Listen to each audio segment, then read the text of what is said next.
한 줄이죠. 20장 15절 두 번 읽겠습니다. 시작. 도둑질하지 말라. 도둑질하지 말라.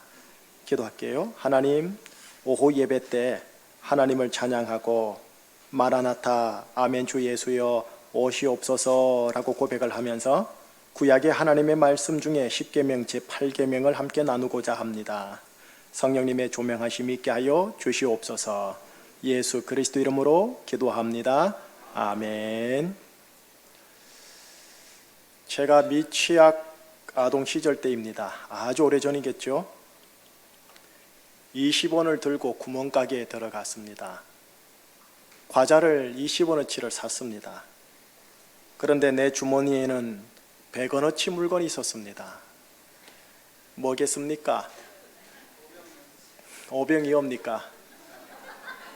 80원어치 도둑질입니다.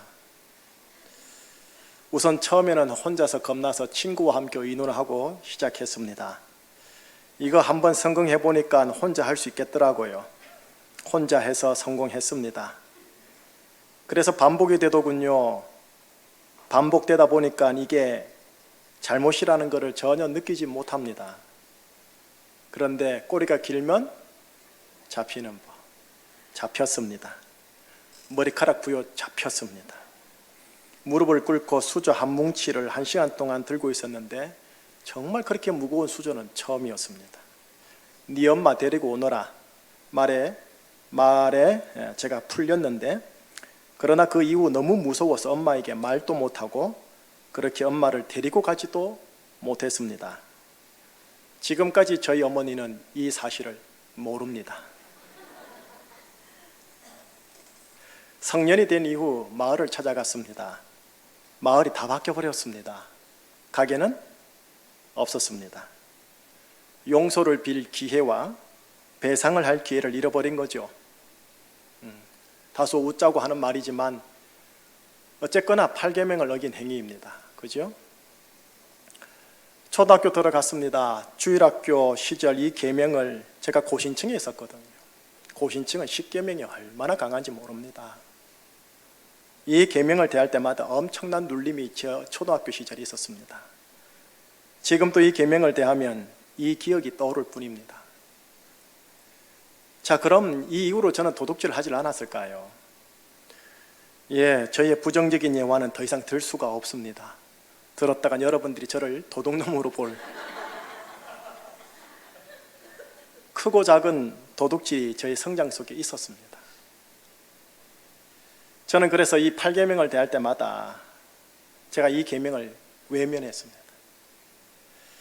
타인의 것을 빼앗아 가지는 것, 타인의 것을 가로채는 것, 이건 하나님의 금령입니다. 그죠?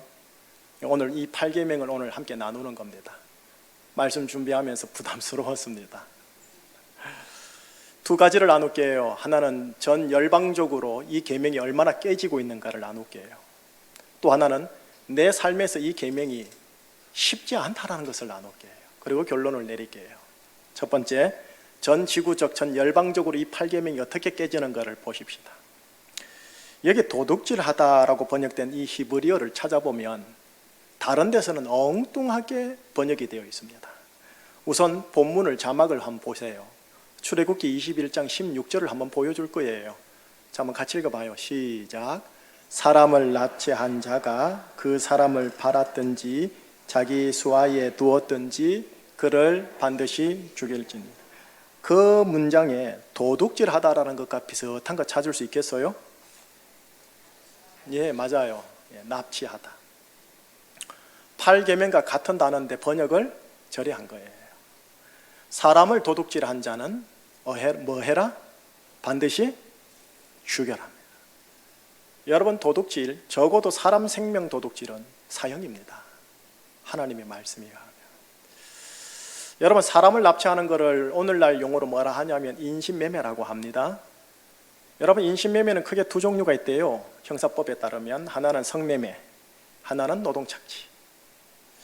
이 둘 불법 행위를 하는 자 혹은 조직이 이로 인해 엄청난 이득을 지금도 거두고 있대요. 자, 우선 이 인신매매와 관련된 건 노예입니다. 역사적으로 보면 고대에서 근대에 이르기까지 이 노예 제도를 통해 다른 인간을 소유할 수 있었고 합법화되었었어요. 여러분, 법으로 합법화되었다고요. 우선 아브라함 링컨 아시지요? 미국 사람. 이분이 1863년 1월 1일 날 노예 해방 선언을 선포해요.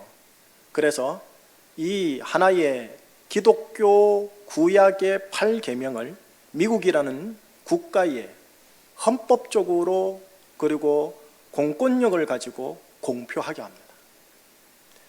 자, 조금 더 거슬러 올라갈게요. 1860년이 아닌 1807년 3월 25일 날 이번에는 그때 대영 제국 영국에서 노예 무역 금지 법안이 국가적으로 통과됩니다. 물론 바로 노예가 무역 금지가 된 건 아니에요. 한 세대 30년이 흘러가고 나서야 이제 끝났지만 이 법 제정을 한 사람이 그 유명한 윌리엄 윌버포스 하원 의원입니다. 이 법안이 영국에서 통과되도록 그가 처음으로 노력한 해가 몇 년도냐면 1787년이니까 20년 동안 그는 하원으로 이 법안 하나 대영 제국에 통과하도록 그렇게 힘썼던 분이십니다. 그는 금수저로 태어납니다. 귀족이었어요. 그리고 금수저로 삽니다. 그러다가 어떤 계기가 있었는데 예수님을 만나는 계기가 있었고 회심을 하게 됩니다. 바로 그때 하나님이 만남의 복을 주세요. 누구를 만나느냐? 한때 노예 무역 선장이었던 존 뉴턴 목사를 만나게 됩니다. 나 같은 죄인 살리신 그 노래 아시죠? 예, 그 찬송가에 작사하신 목사님이세요.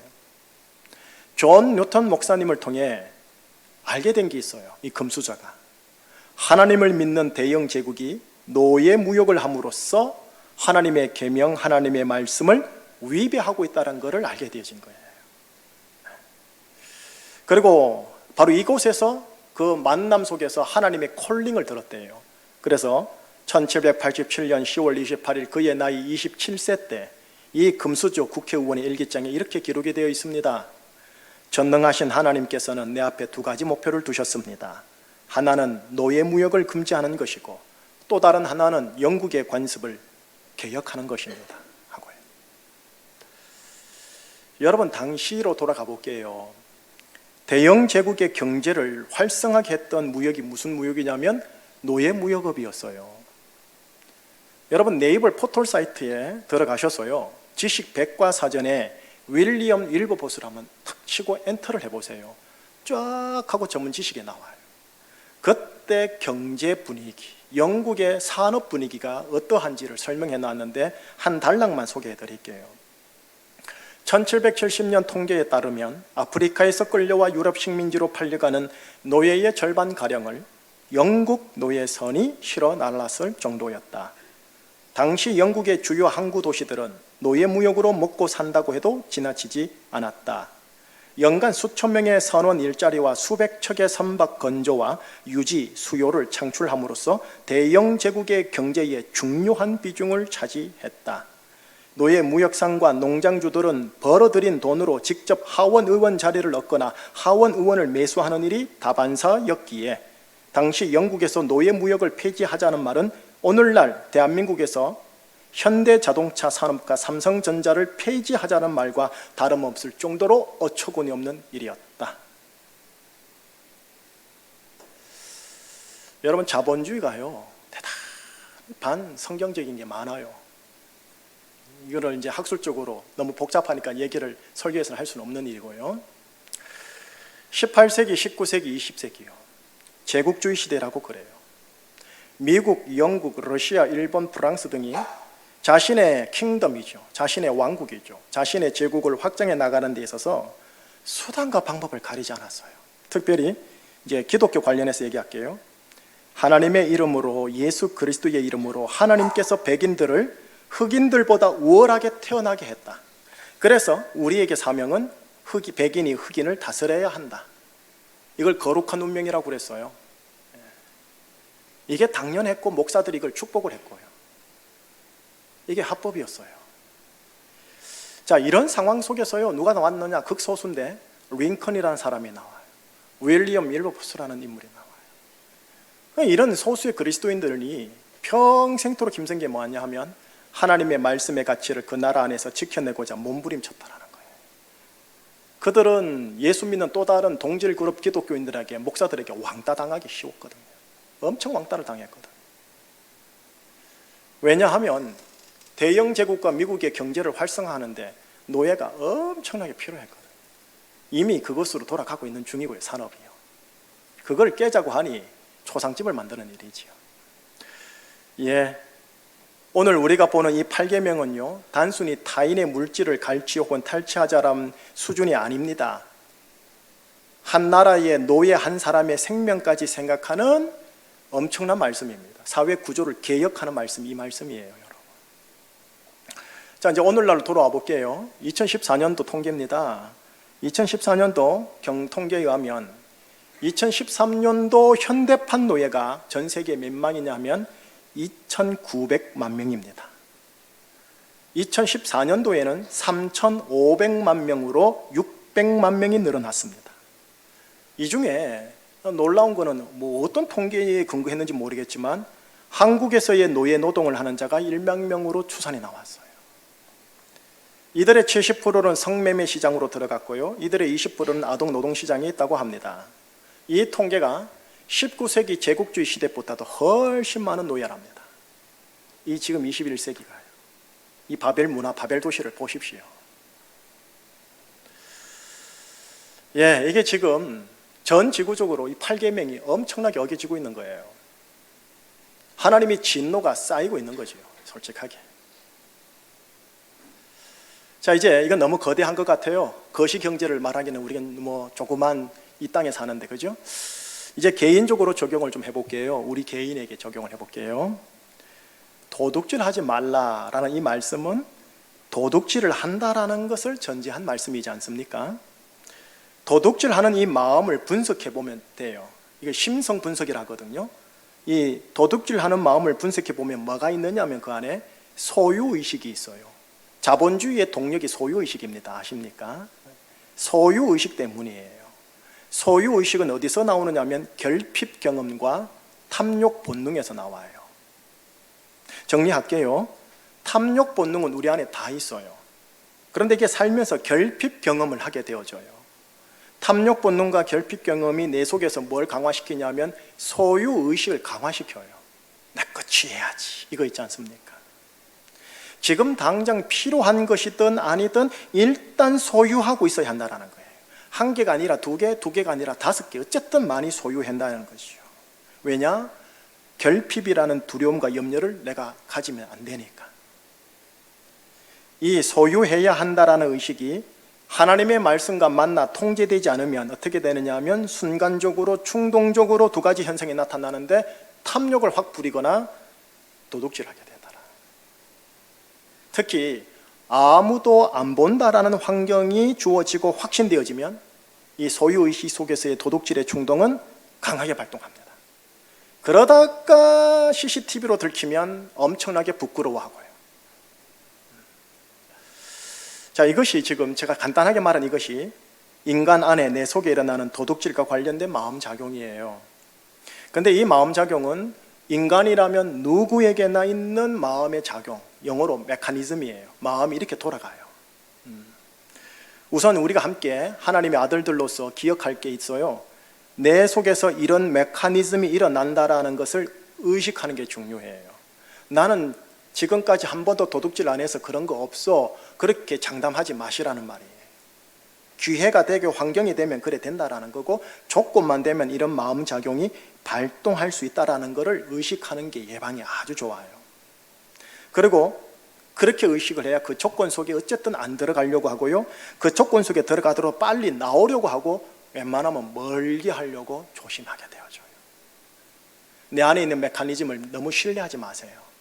목사도 조건만 되면 도둑질을 할 수 있을 수 있다라는 거예요. 자, 이런 인간의 심성작용에 대해서 예수님이 이미 말씀을 하셨어요. 말씀을 확인해 볼게요. 마가복음 7장 20절에서 23절 예수님께서 인간의 심성에 대해서 이렇게 말씀을 하십니다. 자, 한번 쭉 읽어봐요. 시작. 이러시되 사람에게서 나오는 그것이 사람을 더럽게 하느니라. 속에서 곧 사람의 마음에서 나오는 것은 악한 생각, 곧 음란과 도둑질과 살인과 간음과 탐욕과 악독과 속임과 음탕과 질투와 비방과 교만과 우매함이니 이 모든 악한 것이 다 속에서 나와서 사람을 더럽게 하느니라. 사람의 속에 있는 것들을 예수님이 쭉 나열해 주신 거예요. 그 중에 이제 도둑질이 여기 들어있는 거예요. 그죠? 그것이, 이 악한 것이 속에서 나와서 그 사람을 더럽게 한대요. 그 사람이 양복을 입고 있든, 그 사람이 머리에 기름을 바르고 있든, 영이신 주님의 눈에는 아이고 더럽다 이렇게 되어지는 거예요. 도둑질은 여건만 되면 사람의 마음에서 나오는 것이라고 해요. 이것이 사람 속에서 나와서 사람을 더럽게 한대요. 자, 이제 심성 말고요, 영으로 접근해 볼게요. 영적인 의미가 있어요. 도둑질의 영적인, 항상 성경을 볼 때 육신적 관점, 역사적 관점, 심리적 관점, 영적 관점으로 계속 분석해 들어가야 되거든요. 자, 그 중에 영적인 의미를 한번 볼게요. 아주 유명한 말씀을 예수님이 하세요. 도둑질과 관련해서 요한복음 10장 10절이에요. 자, 한번 같이 읽겠습니다. 시작.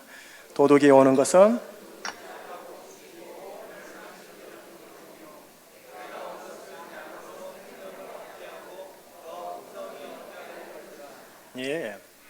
두 종류의 인간이 나와요. 하나는 도둑, 그리고 또 하나는 나라고 하는 예수님이에요. 여기서 이 도둑은 마귀를 말해요. 다시 말하면 마귀의 특성과 예수님의 특성이 이렇게 비교 설명이 되어 있어요. 마귀의 특성은 뭐냐? 도둑질하고 죽이고 멸망이에요. 예수님의 특성은 생명을 주고 그거를 더 풍성하게 하는 거래요. 여러분, 도둑질이라는 이 특성은요, 마귀의 것이에요. 도둑질은 마귀가 좋아하는 것이고, 도둑질은 마귀의 또 다른 특성인 죽임과 멸망을 연쇄적으로 반응시켜요.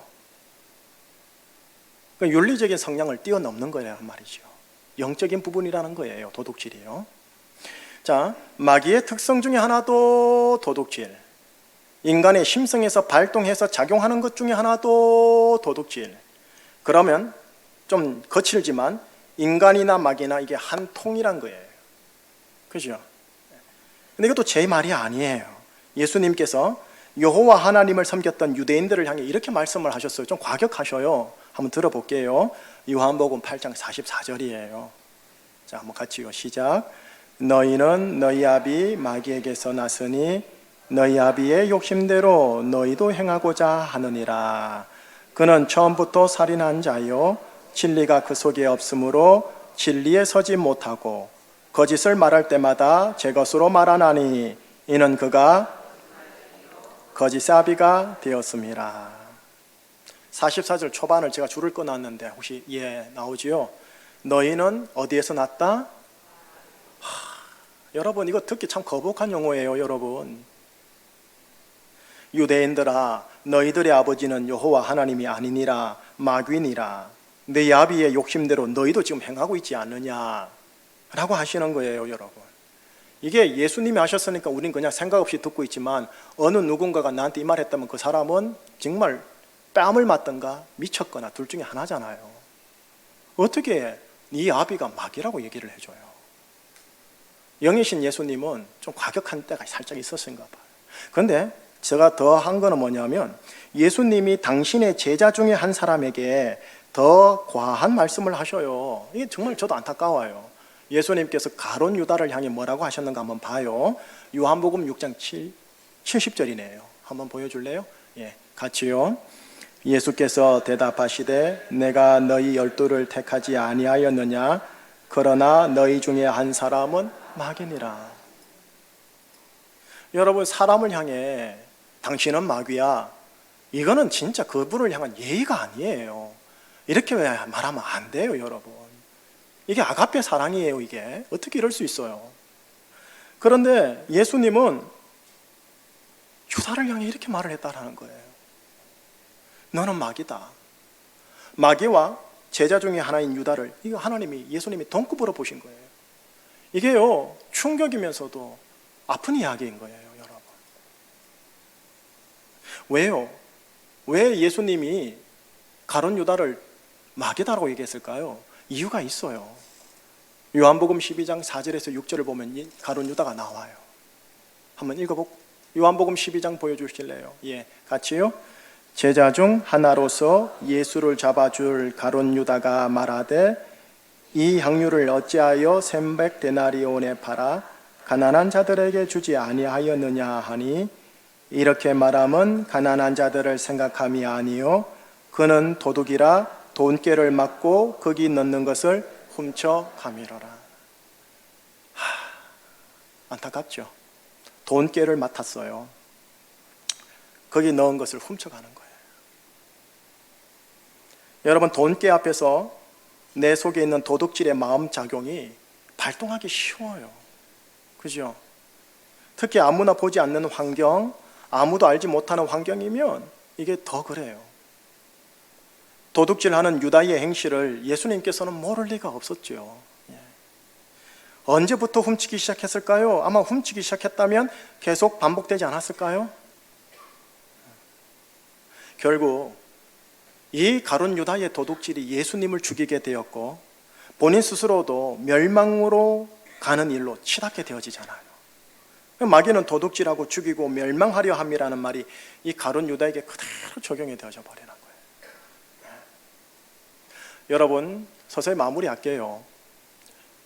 도둑질은 비윤리적인 행위를 넘는 거예요. 형사법적으로 처벌받는 절도죄, 범죄 수준을 넘는 거예요. 그건 영적인 행위로서 마귀의 행위를 하는 거예요. 마귀의 행위는 도둑질을 넘어 죽이고 멸망시키는 일로 치닫게 되어져요.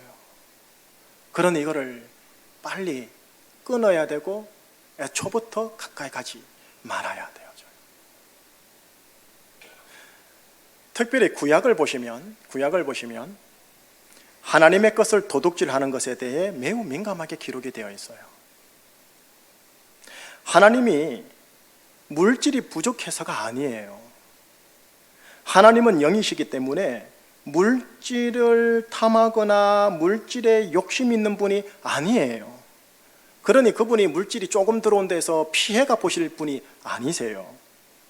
도둑질하는 인간 우리에게 이게 영으로 피해가 온다라는 거예요. 가룟 유다처럼 도둑질을 하여 물질이 혹시 내 것에 될지는 모르겠지만 우리가 말하는 바 예수님의 영생, 예수님의 은혜, 예수님의 축복과는 관계없는 자가 될 수 있다는 것이고요. 스스로 멸망에 이르게 되는 인생 과정이 벌어질 수도 있다는 거예요. 그래서 도둑질은 영적인 성격이에요. 그래서 윤리가 아니에요. 8계명은 영이에요. 특별히 구약은 이 하나님의 것에 대한 도둑질에 대해서 예언자들을 통해 이스라엘 백성들을 향해 많이 혹독하게 혼을 내세요. 결론을 마무리할게요. 물질 도둑질, 사람 생명 도둑질, 하나님의 것에 대한 도둑질을 아주 간략하게 제가 나눴어요. 여러분, 도둑질 사람들은 모를 수 있어요. 하지만 하나님은 알아요. 아우, 이게 무서운 거예요. 이게 무서운 거예요. 이걸 무섭다고 아셔야 돼요. 그리고 또 기억하세요. 도둑질은 내 속에서 일어나는 내 마음의 발동이에요. 조건만 되면 일어나요. 절대 여러분 자신을 신뢰하지 마세요. 또 이건 마귀의 특성이에요.